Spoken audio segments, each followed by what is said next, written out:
Well, good morning. If you don't know, my name is Keith, and I have been given the honor and privilege of being the pastor here at Impact Church, and we are so excited to have you here with us in person this morning. Our vision is to impact our community with the hope of Jesus Christ, and how we do that is we want to encounter Jesus, we want to find family, and we want to serve others. And over the last 2 weeks, as we've been in this vision series, that's what we've been talking about. We've been talking about how we find family at this place, and that's obviously by getting connected with other people, showing up to small group, and doing events together. Last week, we talked about how we encounter Jesus, and see, he's always at the door. And sometimes we knock and sometimes he knocks, and it's whether or not we actually going to let him in. And today, what I want to talk about today for this vision series called Difference Maker is I want to talk about what it means to serve others. And now, serving others, that sounds pretty obvious, obviously, when you think about it. But I think there's more to it, and hopefully I can open that up for you today. But when I think about it, you know, if you truly want to be a difference maker, in 2025, if you're going to serve others, and the word I kept coming to is you have to be invested. Everybody say invested. Okay, there it is. You have to be invested. And I was looking up the definition. Invested means devoted.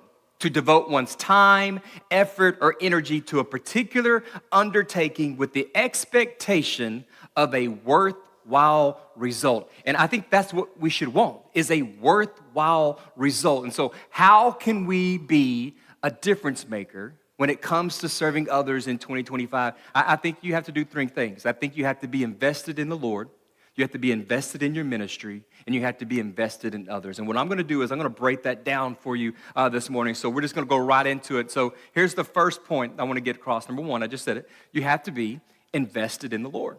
You have to be invested in the Lord. And that means that I am putting God first in everything in my life. If I'm putting God first in my life, then I have to get rid of what is maybe distracting me. And let's be honest, we live in a world with a lot of distractions. Can we agree on that? There are a lot of distractions out there. Here's how it's written in 1 Corinthians 10:13. Listen to this. It says this: the temptations in your life are no different from what others experience, and God is faithful. I love that part. He will not allow the temptation to be more than you can stand. When you are tempted, he will show you a way out so that you can endure. That first part of the scripture, Paul is talking about, like we all get distracted. Like every one of us, we get distracted. Every one of us, we have certain temptations that are in our life. Everybody in here, you all going through something. Right? You're all going through something. Some of y'all, maybe not here, but a lot of people in our world, you know what? They lost their mind last weekend. You know why? Because TikTok disappeared. Seriously. People, they were, oh my God, what am I going to do? What am I going to do? How am I going to live? I can't scroll for 3 hours in a row. Like, but the people literally, they lost their mind. And what happens is, see, it seems so innocent, but sometimes an app can have power over you, right? An app can have power. And listen, I'm not against technology. I'm not mad at you if you got sad and cried about TikTok and it's back, so you're okay, right? But I'm just saying, for TikTok, for me, like I don't use TikTok. Like I found out real quick, it just wasn't good for me personally. And I'll tell you why. And it's real simple. And most of you who've been in this church for a while, you know the story. I'm not going to go into all the story, but a man that stands before you today is a man that's had a 13-year addiction with pornography. That's me. I had a 13-year addiction with pornography. So the last thing I needed was some woman to pop up on my screen with hardly any clothes on. You know what I'm saying? I know I don't have that. I don't want that. Because what I'm doing is I'm just inviting the enemy to come into my life. I'm inviting the enemy. I'm inviting him to have a foothold on my life, as it talks about in the book of Ephesians. It's kind of like last week. You remember I used the door analogy, the door story about Jesus. Do we let Jesus in or do we not? It's a little bit different, though, when we're talking about what I'm talking about today is we have to decide, are we going to let the enemy in or not? We're going to let the enemy in or not. And I don't have my door today, but the enemy's like, hey, bro, how you doing?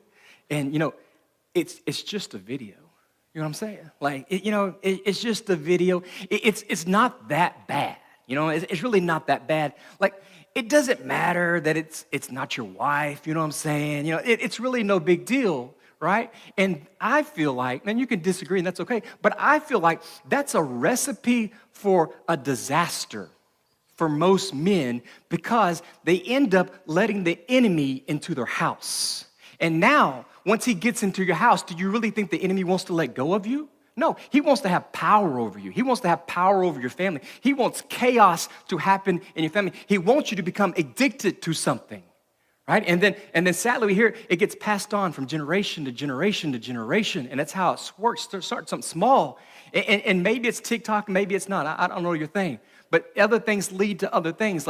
And then before long, I'm hiding porn from other people in my life, right? And then I'm flirting with other women, and then it's a phone call. Right? We're messaging each other. And then it's meeting up. And before long, you know what it is? It's hooking up. That's what it leads to. And it starts off real small. And before you know, that one knock that you opened on the door, it led to destruction in your life. It led to an end of a marriage. It led to a loss of job. You lost everything that you cared about because you got invested in a distraction instead of the Lord. You got invested in the distraction instead of the Lord. And listen, I don't want that in my life. That's just me. I don't want that in my life. And I'm not even going to take a chance of putting that in my life. And so it's deleted. It's not on my phone.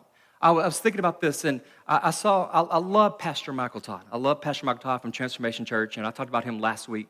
But he was actually talking about this in his new sermon series, and it's called Death to Distraction. And if you like watching YouTube videos and you like watching other pastors, definitely go check this out. It's called Death to Distraction by Michael Todd. But he was talking about how our distractions are our decisions.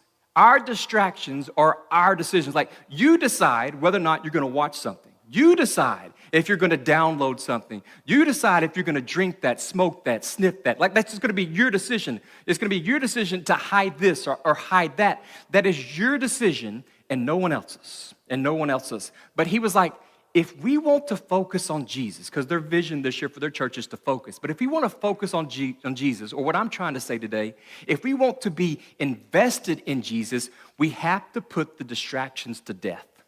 We have to put the distractions to death. And so I want you to check out this clip from Pastor Michael Todd. If you've never heard him, you're going to get a sample of him. So let's go ahead and play that clip.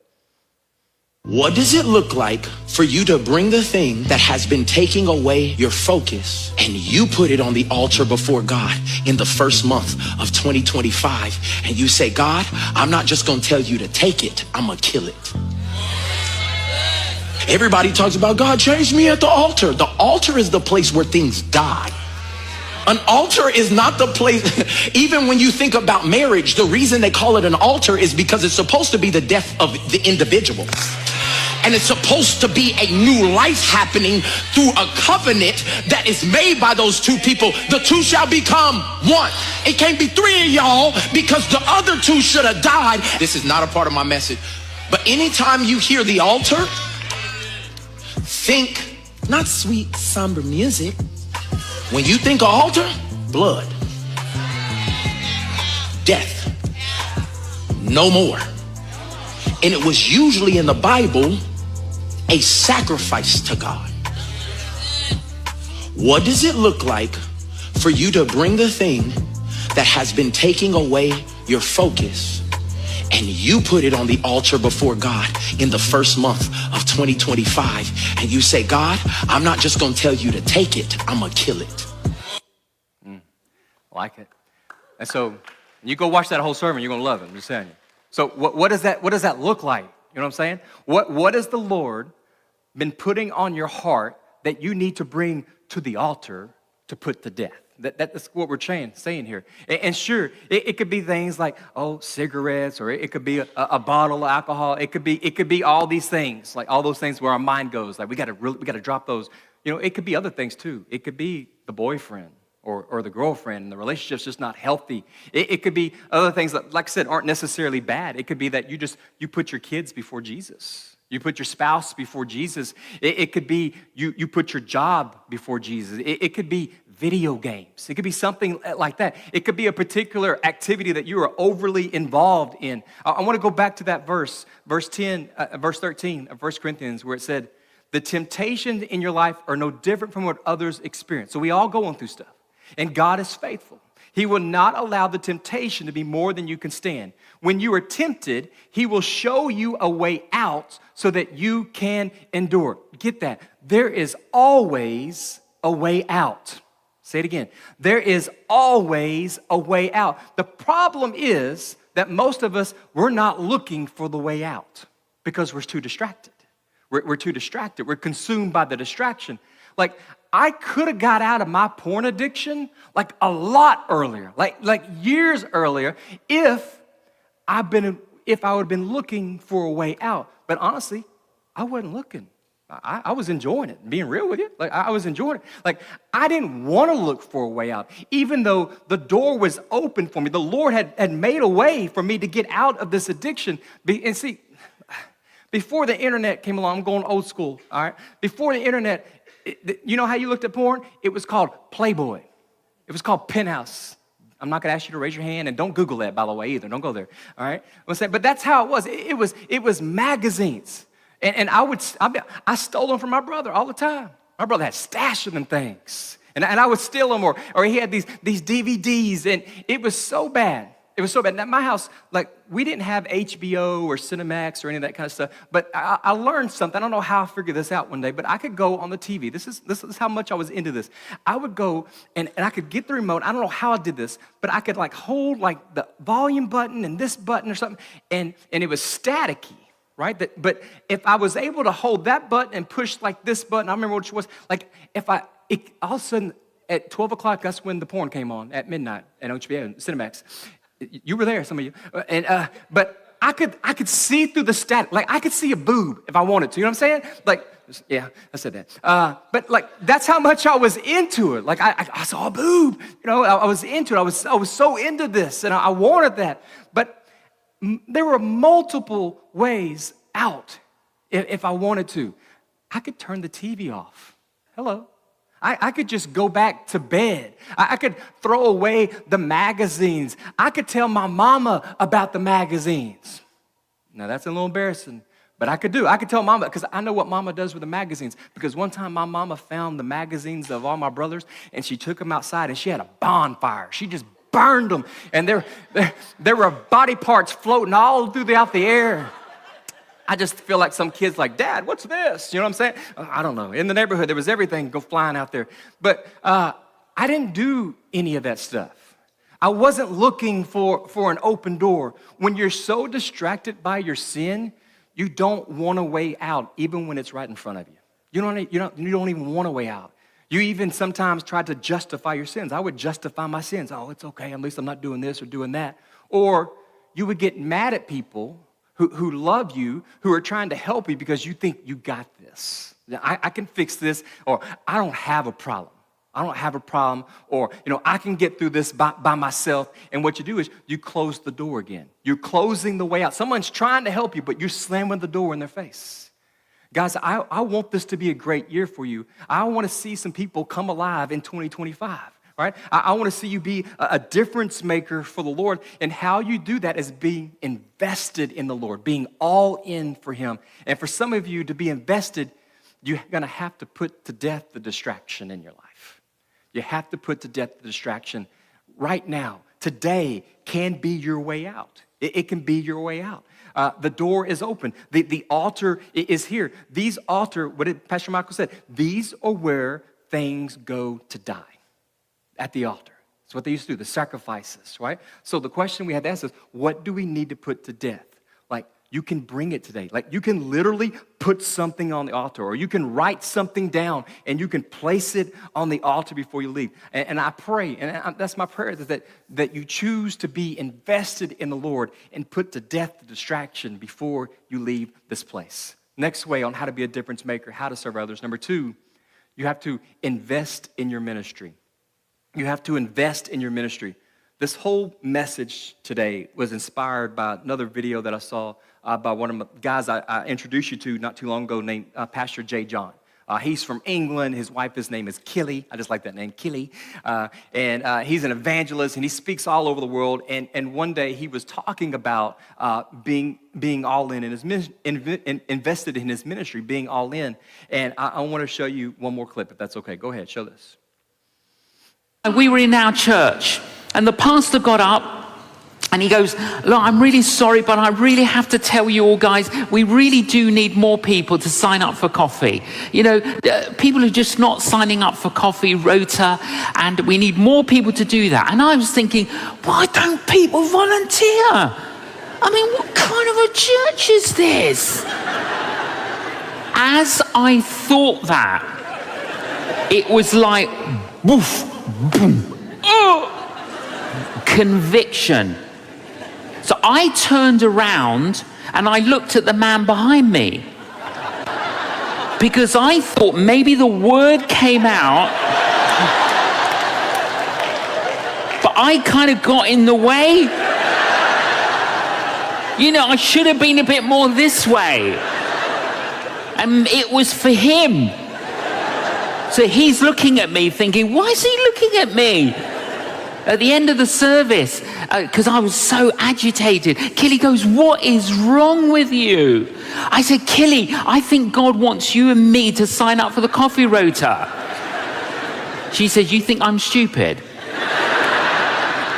He wants you to sign up.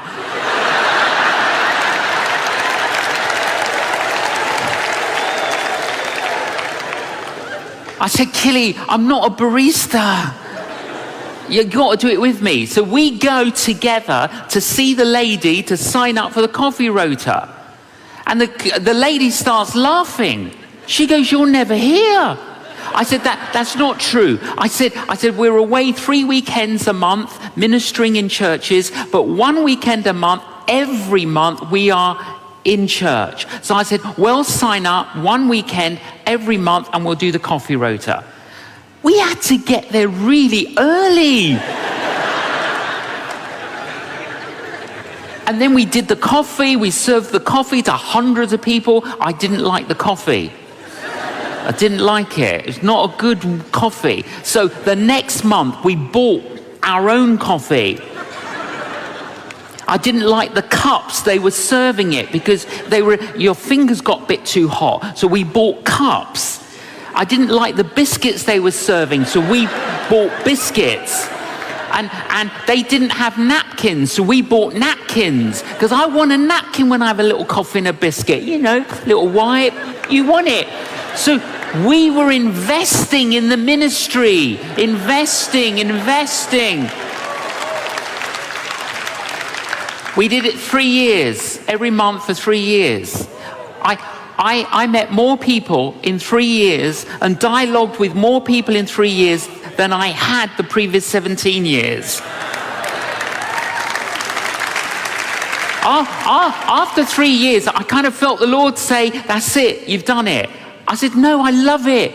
I want to keep doing it. He says, I've told you, stop doing it.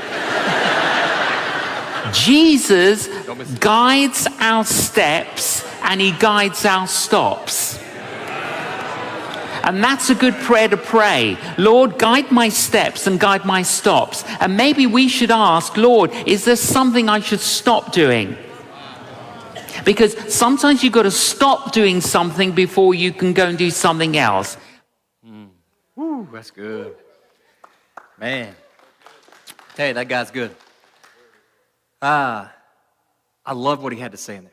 And I'm thinking about that, and I started thinking about our church, because I feel like we have some people who are doing that here at our church. I started just kind of wrapping my brain around some of the people here, and I thought about Miss Teresa Strauss. Are we at over there? Yeah, Miss Teresa. Raise your hand. You say okay?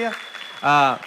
When we started this new area, this new connect area, and this new ministry with the coffee and everything like that, you know, I remember me and her, we went shopping, and she bought everything. That was real nice, all right? But she invested in the ministry, and so she bought the cups. She still buys the cups. She still, if you don't know, Matt, your wife does all this, okay? But she buys all the cups. She buys all the lids. She didn't like the little sticky straws, so she buys the straws, right? She bought, I don't know what that thing is to hold 50 gallons of coffee, but she bought all that. You and Matt, you both bought it. You didn't know that. But she's doing, but here's the deal. She wanted to make the ministry better. That's what it's about. That's what it's about. I think of some other people on our breakfast team. I love the donuts, and thank you so much for bringing donuts. But then some people are like, I think I would have won up the donuts. You know what I'm saying? I asked Miss Betty when she was coming up for communion, but usually she likes to bring some other food, right? Bring some cinnamon rolls and homemade things. And Miss Alexis, you've done the same thing. I appreciate when you add to what we're already doing. Those homemade kolaches, boy, it's good. I think about it. I think about our youth pastor. I think about AJ and I think about Sean and the whole team and how they go spend their own money to make sure that these youth groups and these kids have snacks and drinks and Mountain Dew out the wazoo, like all these things. But they're spending their own money to make that happen. But listen, once Pastor J. John, he got invested in his coffee ministry, like it changed his life. And it changed the life of other people. When you are invested in your ministry, whatever it is, like it can do the same thing for you and others as well. I love 1 Peter 4:10 where it says, God has given each of you a gift from his great variety of spiritual gifts. Use them well to serve one another.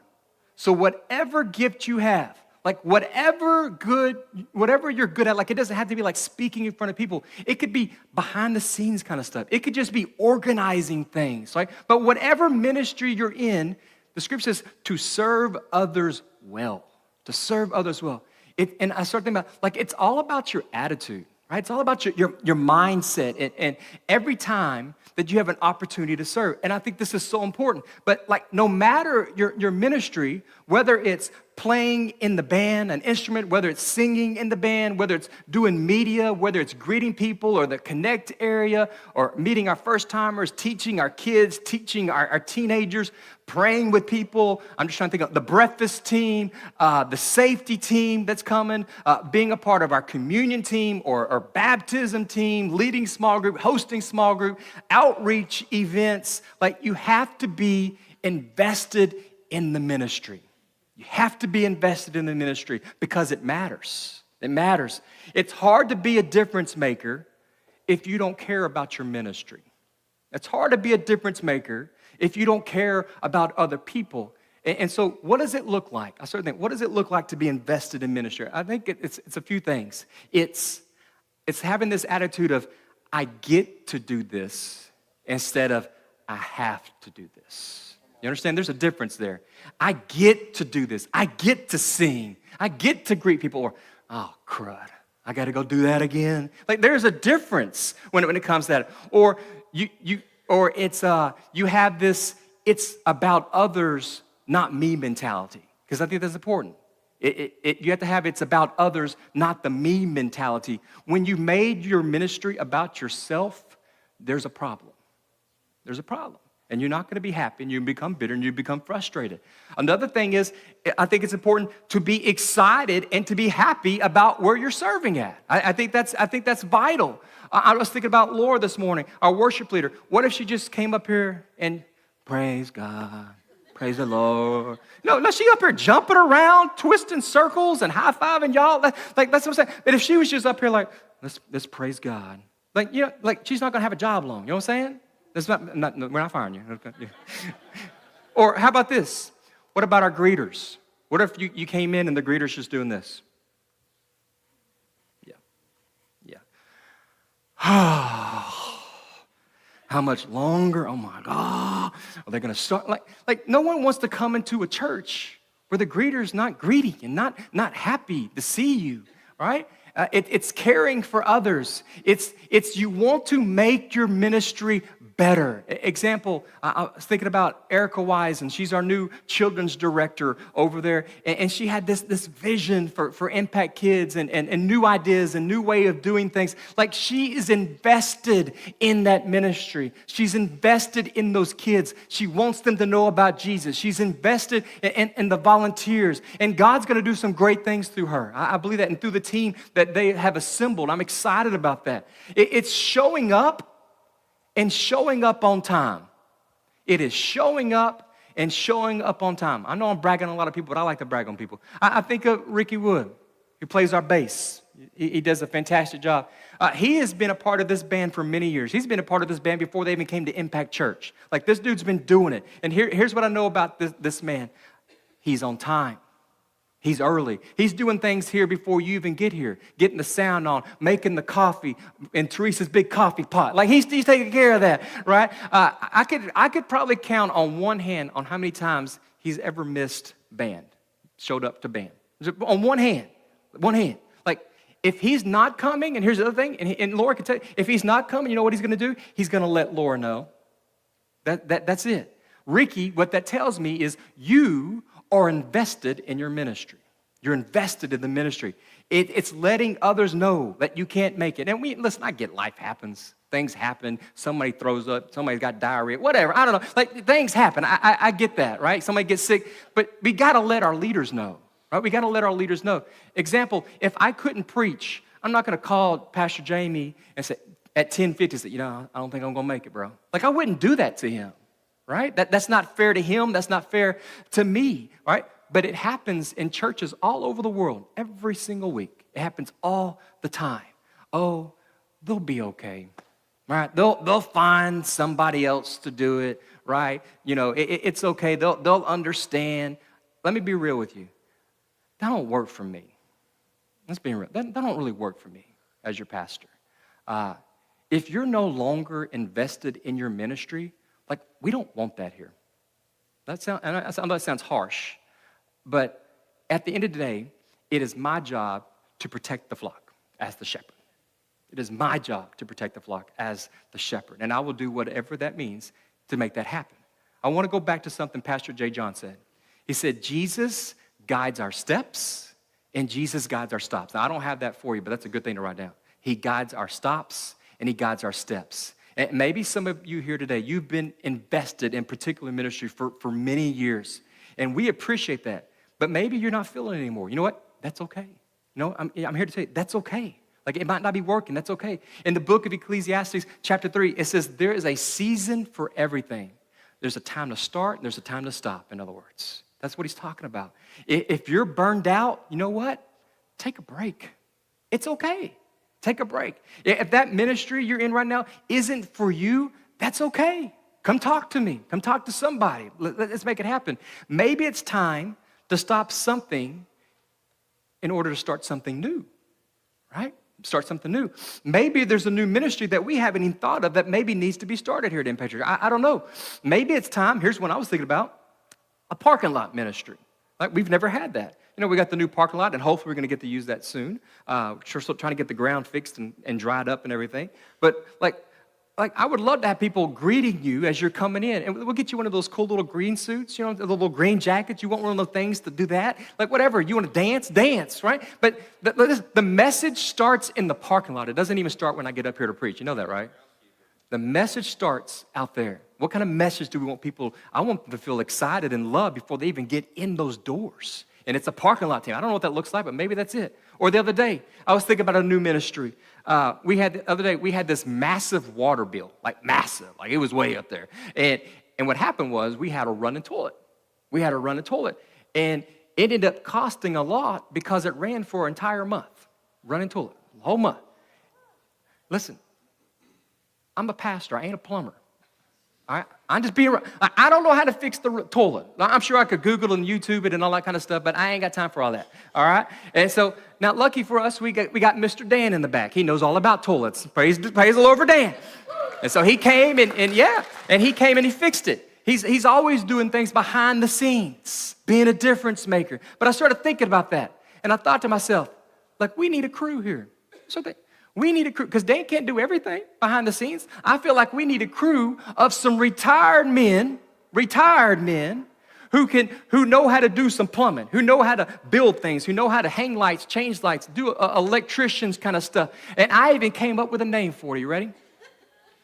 I want to call it, y'all worried, huh? No, this is good. I really feel like it's good. I want to call it the Wise Men. You like that? You know what I'm saying? It just rolls up. The Wise Men. It just rolls off the tongue. Just a bunch of retired men, or if you got time and you are working and you want to be a part of the Wise Men, that's what God's called. Don't be trying to dodge. That's what you want to be a part of. We're going to make it happen. But seriously, like just some people who are retired who maybe have some free time that could maybe do some things that fix toilets and fix sinks and fix faucets. Like I feel like that's something we need.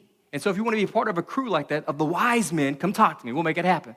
But listen, at Impact Church, we want people to be invested into their ministry, right? And you know what? It's okay if you're not anymore. It really is. You need a break? We get it. We understand that. But like I said, you just got to let us know. But for the ones who are ready to get invested in ministry, maybe you're out here today and you're like, I don't even know where to go or where to start. I want you to come next month to Next Steps on February 23rd. I know some other people, you've already done Next Steps, and I'll be honest, I dropped the ball on getting you plugged in, okay? I own that.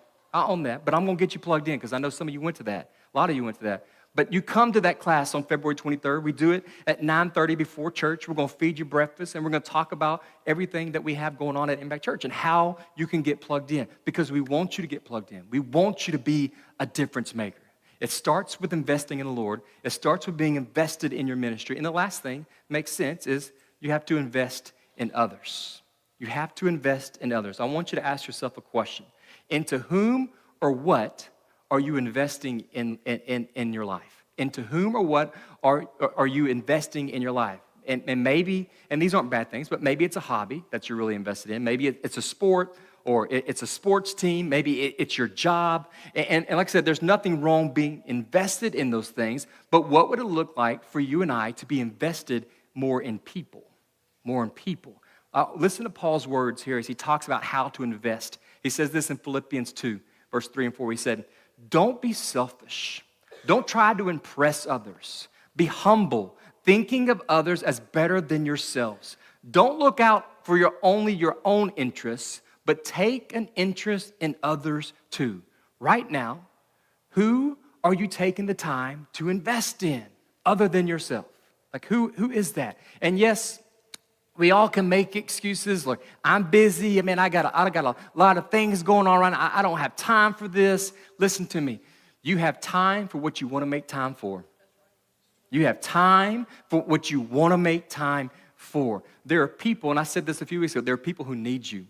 Like they need a listening ear. They need your wisdom. They need your kindness. They need your help. They need your love. They need your tough love. They need your presence in their life. And it's up to you whether or not that you choose to invest in them. And investing, I'll be honest, it could be a challenge. When you invest in somebody, it's work, all right? If you're doing it right, I'm going to lie to you. Like, it's going to take time away from other things that you like to do in order to invest in somebody. It will do that to you. But there's something special about knowing that you're trying to make a difference in someone's life, and they're making a difference in your life. A simple phone call or a text message or lunch or a cup of coffee, like it could truly help change the trajectory of someone's life. Here's what I know.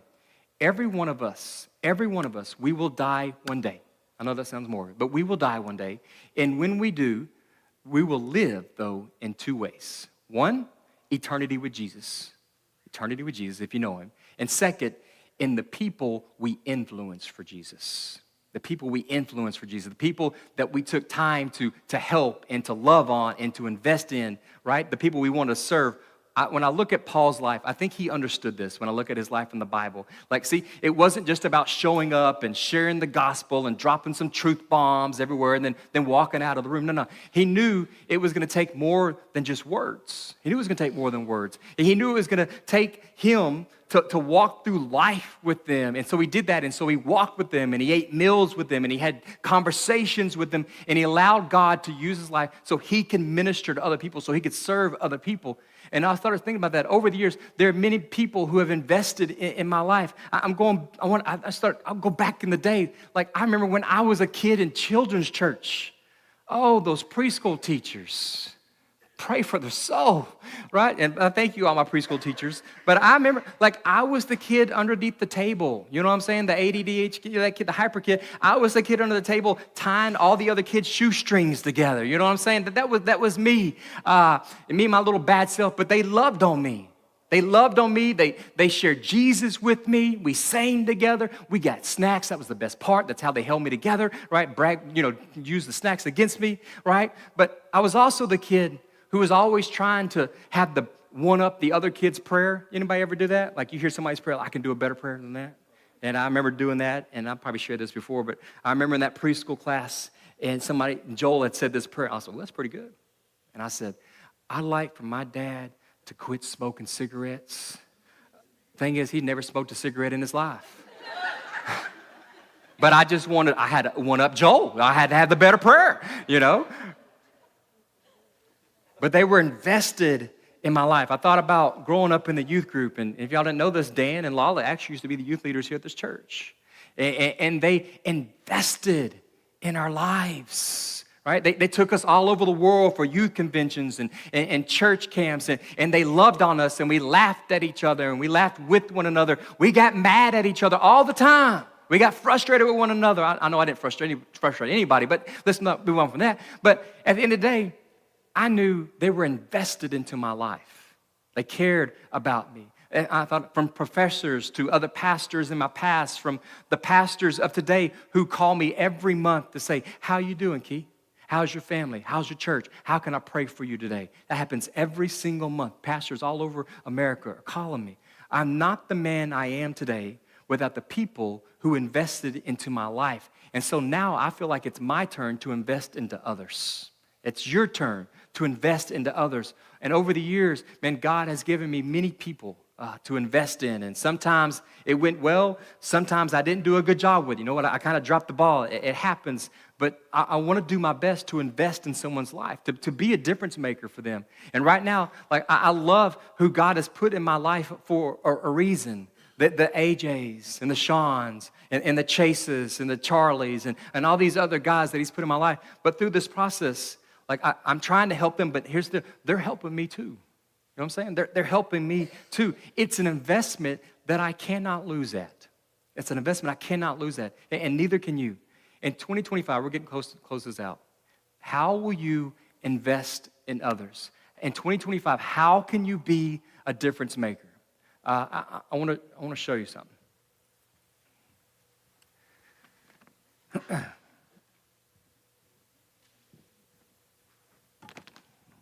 This is hot off the press.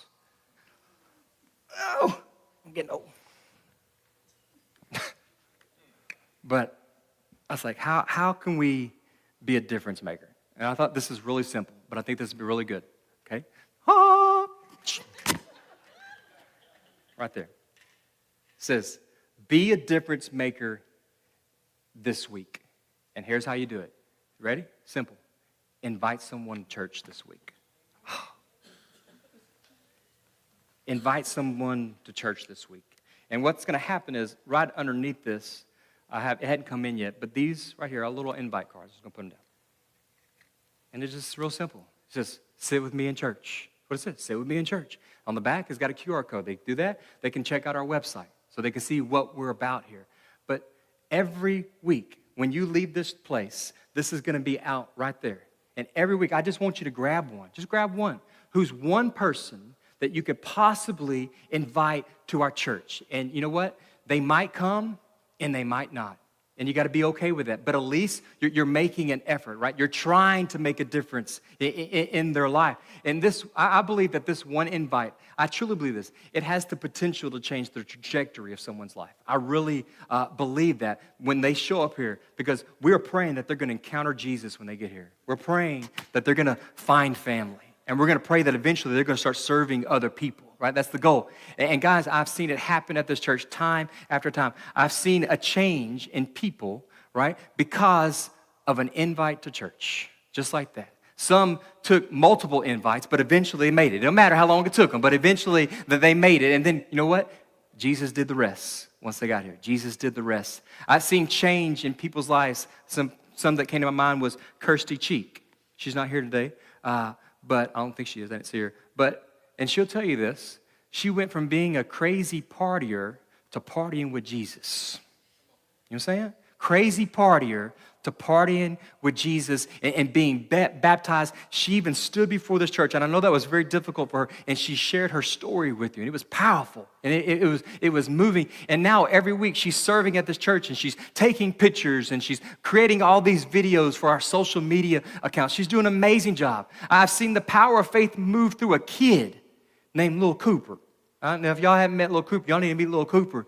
But he is at 10 years old, he is changing other people's lives. At 10 years old, I hear story to story of him inviting people to our church. 10 years old, he ain't holding back. He's inviting everybody. And now he's inviting people to their small group on Wednesday nights. And now his family's inviting people to our church. And they're inviting people to our small group. And it all started with an invite from somebody from our church named Tommy Roebuck. That's how it began. That's how it began. One person. Those are just two examples. But lives have been changed through a simple invite. And sure, they might come, and they might not. But what if they do come? And what if God begins to get a hold of their heart and begins to do what he does at just the right moment, at just the right time? All it takes is someone who cares about other people, someone who is invested in others knowing about this man named Jesus. So how can you be a difference maker? To sum it up again, invest in the Lord yourself. What needs to be put to death at the altar? What's the distraction in your life that you're going to have to let go so you can be invested in him? Then invest in your ministry. How's your attitude right now in the ministry? And how's your mindset right now? Is it maybe time for a change? Do we need to do some things differently? Do we need to take a break? It's okay, right? Remember, Jesus guides our steps and Jesus guides our stops. And finally, invest in others. Who's that person that you can invest in this year? And who can you invite every single week? Every week you have an opportunity to invite somebody to our church. I want to close by going back to that definition of the word invested. Invested means devoted. To devote one's time and effort and energy to a particular undertaking with the expectation of a worthwhile result. The worthwhile result is you getting closer to Jesus and helping others get closer to Jesus. It's you being a difference maker.